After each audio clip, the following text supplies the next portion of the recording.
Now, KEMSA is staring at a loss of 1.5 billion Kenya shillings following the expiry and slow sale of COVID-19 related goods, especially after the easing of COVID-19 protocols by the Ministry of Health. Now, appearing before the National Assembly's Departmental Committee on Health, KEMSA acting CEO John Kabuchi said that the slow process of authorization by the government to dispose of the goods resulted in the expiry of goods worth 171 million Kenya shillings.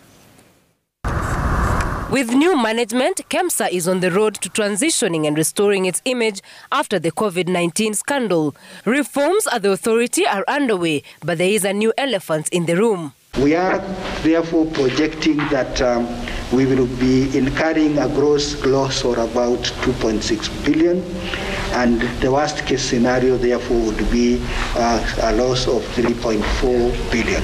Expired 171, not sellable 120, and short dated together comes to 1.5 billion stocks that you are holding that might not be sold. Absolutely. Acting CEO John Kabuchi taken to task by the National Assembly Departmental Committee on Health to explain why millions in taxpayers' money are going to waste due to expiry of COVID-19 related goods. Whom will you attribute this failure to find the market on time for these other goods?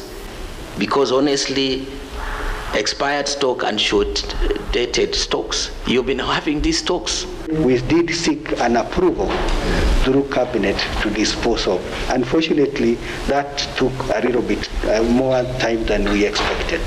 The new KEMSA management told the committee that they have seen sealed loopholes that led to loss of millions in graft, adding that they are engaging stakeholders and donors to ensure trust is restored. Donations were arriving without having due process covered, and therefore this donations portal clearly guides the donors that for you to donate to Kenya, these are the requirements, and therefore they are able to fill in and ensure all the requirements are met, and hence when the commodities arrive at the port, then we are able to clear them swiftly.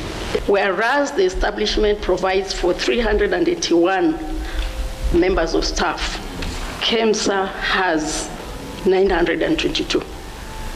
So really, it was felt that we needed to look at the structure of KEMSA.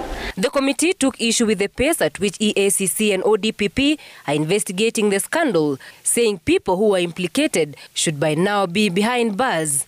These are issues, these are things that the committee observed, and it is true that the CEO then went against the law.